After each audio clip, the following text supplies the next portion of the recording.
Good evening, good evening, good evening, good evening. I'm just glad to be on tonight to get an opportunity to engage with everyone and to have an opportunity to just have a little conversation about what's going on in our world and what's going on in all the things that we face, challenges that we face. I just want you to be encouraged. Take some time to really consider the importance of praying for each other, uplifting each other, encouraging one another, reaching out to one another. Johnny Peterson, it's good to see you, brother. Give me a thumbs up if you can hear me well. Jacqueline, it's good to see you as well. To see all of you all gathering here tonight as we take some time to just identify what is going on in our world and what the Bible has to say about that, but also what we have to say about that.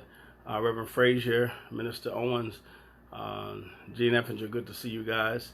Good to see everybody coming on tonight and to have an opportunity just to come together and to look at what's going on together. And so I'm looking forward to that. Today is May the 27th. May the 27th. And actually, I was reading in my devotional today, May 27th. It was talking about live a life of integrity. Live a life of integrity. And so as I began reading that, I began to be encouraged in my spirit. As you know, that text is actually based on Proverbs, the 11th proverb, verse 3, and it says, "The integrity and moral courage of the upright will guide them, but the crookedness of the treacherous will destroy them." It's amazing that when we look at everything that's going on today, we're reminded that those of us who live with integrity and moral courage, we will be guided. We will be lifted up. We will be moved forward. But the crookedness of the treacherous, it'll destroy them. They'll find themselves lost in their own treachery, in their own mess. I wanted to come by today. Today is the 27th of May in the year 2020. We have marked a tragic milestone and a awful milestone in our country. We have experienced over 100,000 deaths to the COVID virus. And again, those are not all of the deaths. They're not counting everyone, but from what they've counted, we are now over 100,000 deaths in our country. And this challenges me because the reality, in my opinion, is if we had done our due diligence, if we had taken this seriously, we really could have prevented a lot of those deaths. And so that leads me to where we are today with this integrity and this moral courage that we must have. Also, we're sitting here on a day when another black man, African-American man, has lost his life at the hands of the folks who are supposed to protect and serve us. With his knee on his neck as he's saying, "I can't breathe."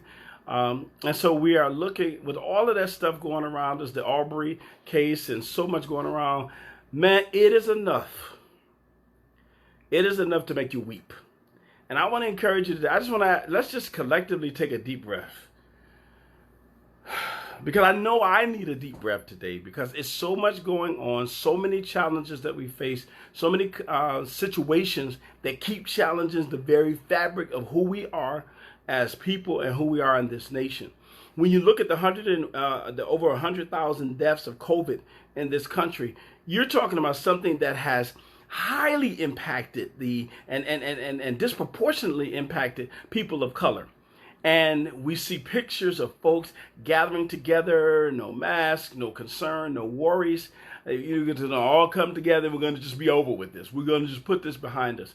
The reality is that we just can't put things behind us like that.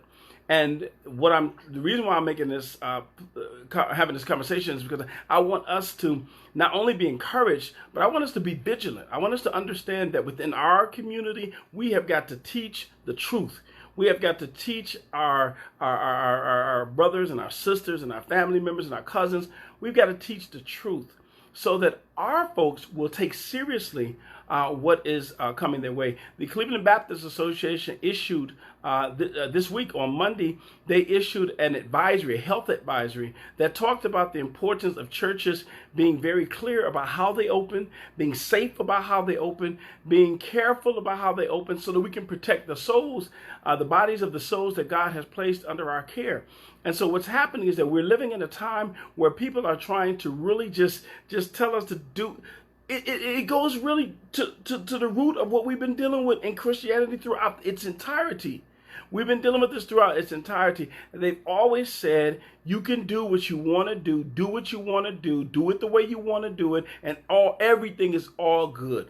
But the fact is, everything is not all good. And if you have a bone of integrity in you, you're not going to be able to get away with doing what the treacherous and the crooked do, because the treacherous and the crooked, they don't want the same thing we want. They don't care about integrity. They don't care about moral courage. They don't care about other people. They don't care about the lives of other people, what happens to other people, and how other people are impacted by their actions and by their words. And it's important for those who care to act like we care and to stay that moral ground and to do what's right, to teach what's right, to stand up against wrong, but also to make sure that, see, we spend a whole lot of time talking about what's wrong.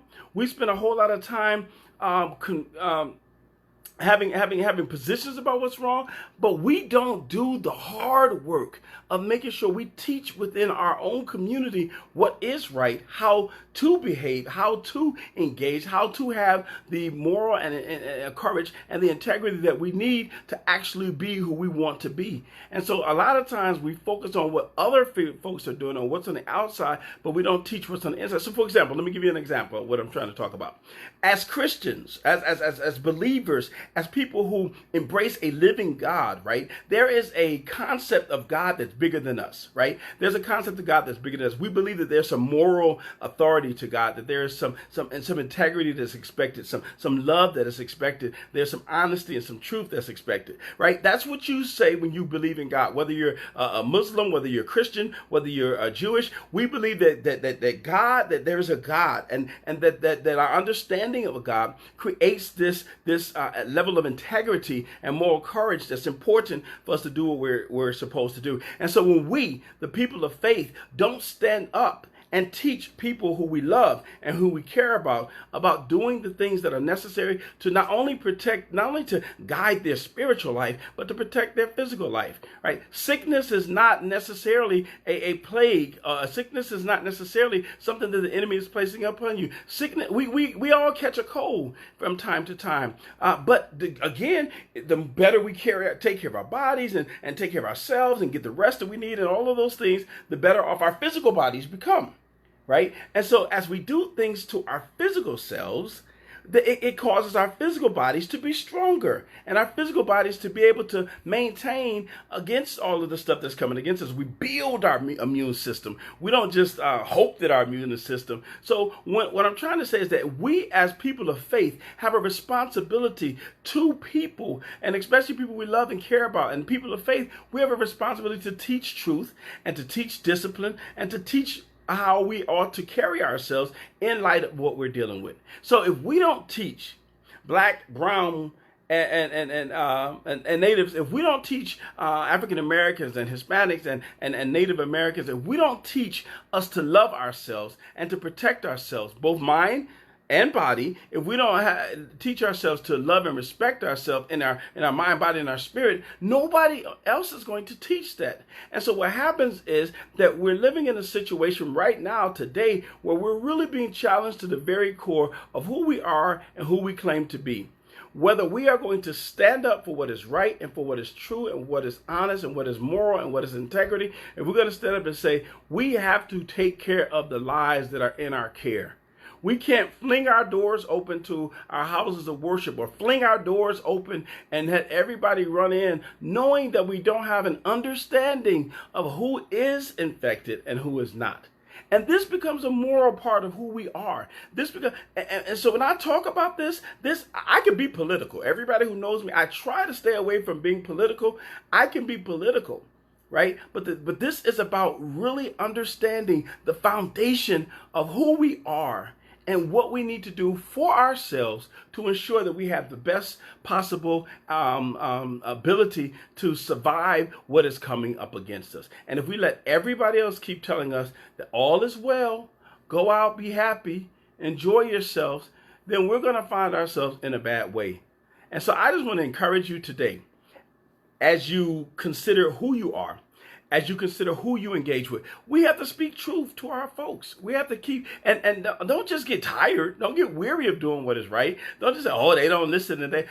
Do what you teach, pray, encourage, cajole, support.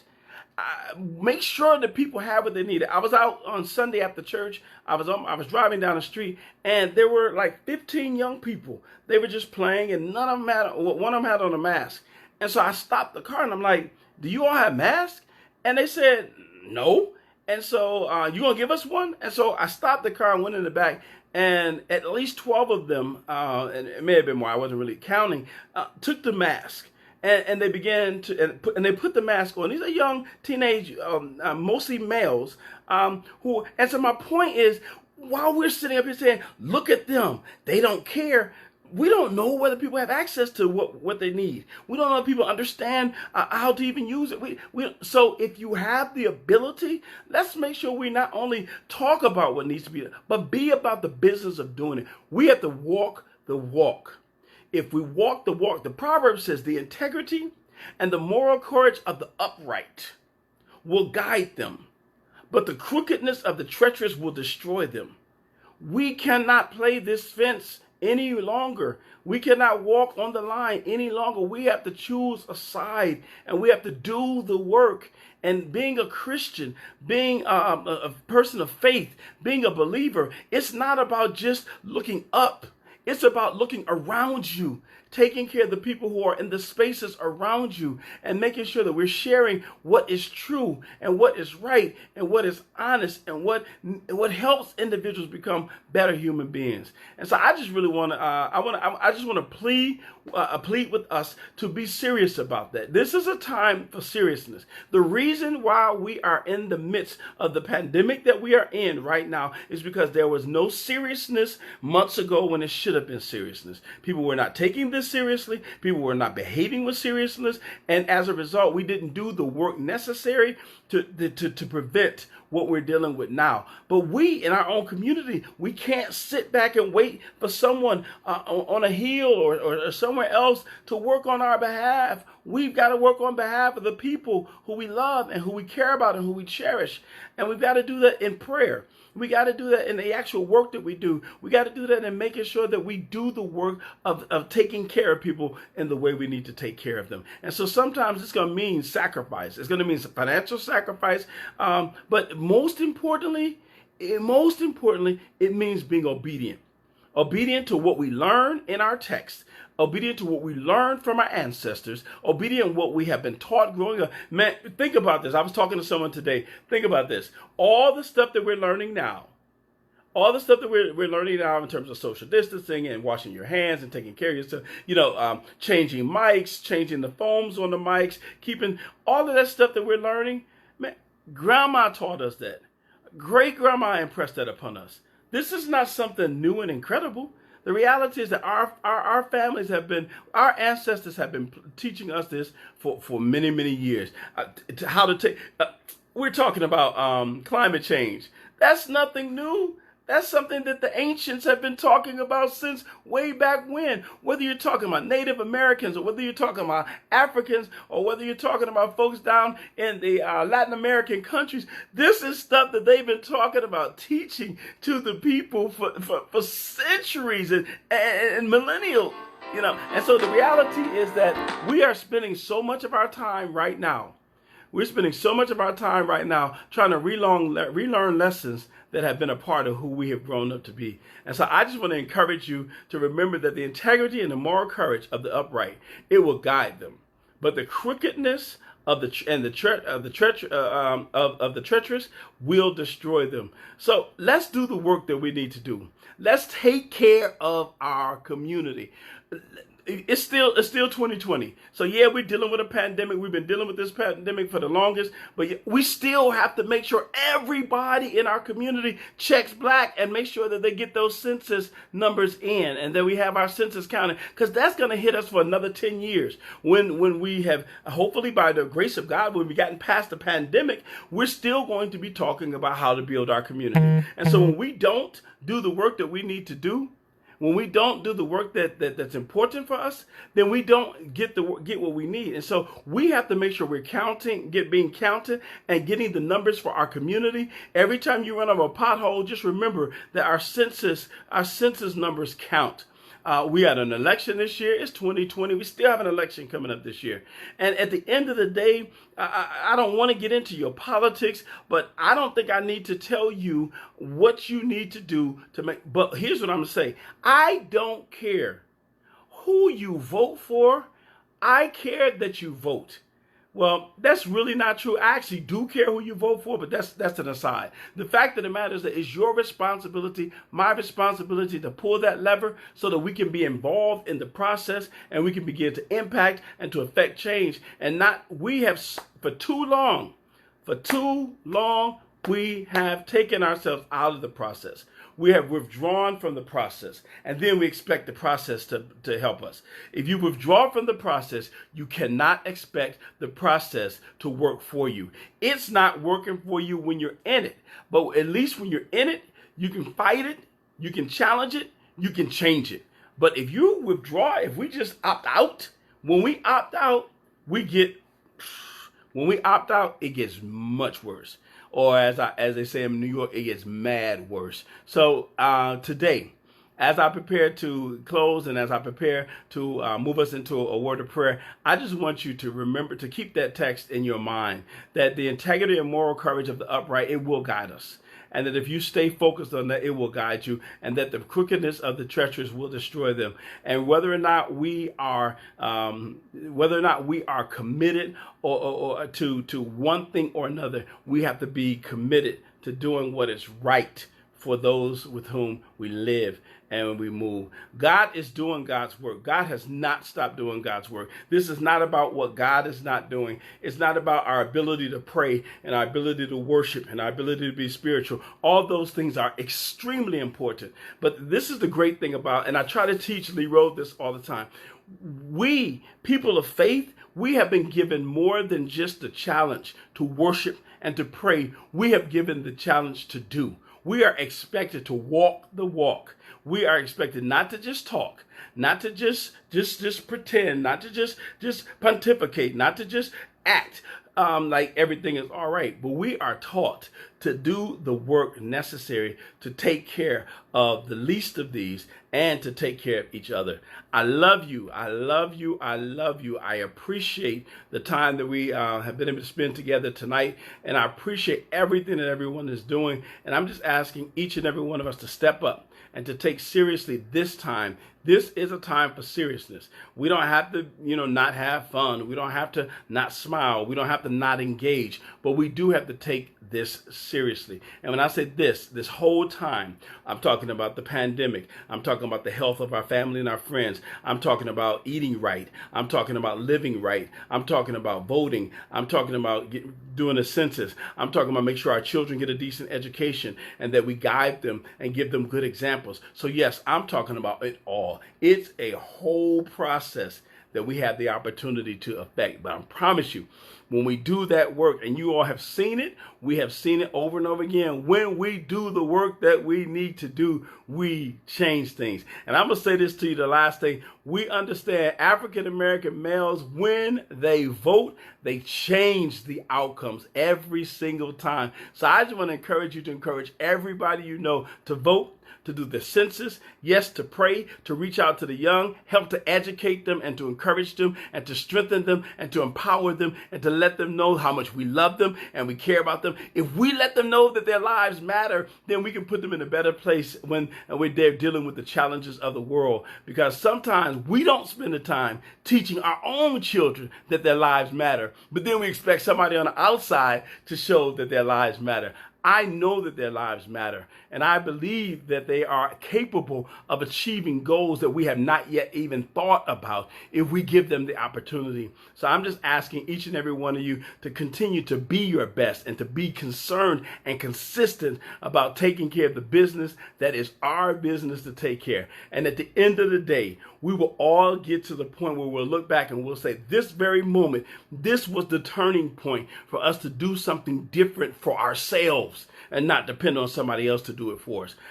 Nobody's going to do for you as much as you are willing to do for yourself. So please, let's take this seriously. I want to take a word and just ask God to bless us and to guide us and to direct us. I want to take a moment to honor every family who's lost a loved one to COVID-19. I just want to ask you to consider them in your prayers tonight before you lay your head down to go to sleep. I want to also encourage each and every one of us to take seriously our role and responsibility in making our community a better community. And that's when we live out the faith that we claim. That's when we live out what God has placed in us. And that's when we become the salt of the light of the world and the salt of the earth. Let's just bow together. God, in the name of Jesus, I come to you today because my heart is heavy. We have crossed a very awful milestone in our nation. We are continuing to be impacted by the negative effects of racism in our nation. And so, God, I ask you today to bless our nation. Bless America. Let this be the beginning of a turning point in our dutifulness and diligence to make sure that we tell our young people that their lives do matter, that they are important, and that they can achieve, to build within them the process necessary for them to become the leaders and to become the champions that you created them to be. Help each and every one of us to become the people you created us to be, the examples for our young, and the power for those who are in need.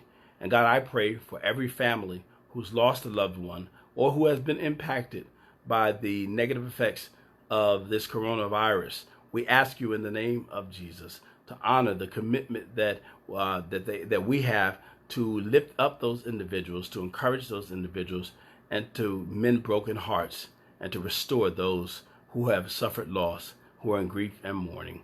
Thank you. We love you. In Jesus' name I pray. Amen. Amen. Again, thank you everybody for being here tonight. I just want to encourage you to take seriously the text, Proverbs 11, verse 3. The integrity and moral courage of the upright will guide them, but the crookedness of the treacherous will destroy them. Take care. Have a great night. I will see you Sunday morning, 11 o'clock, right here on Facebook Live, also on Instagram Live.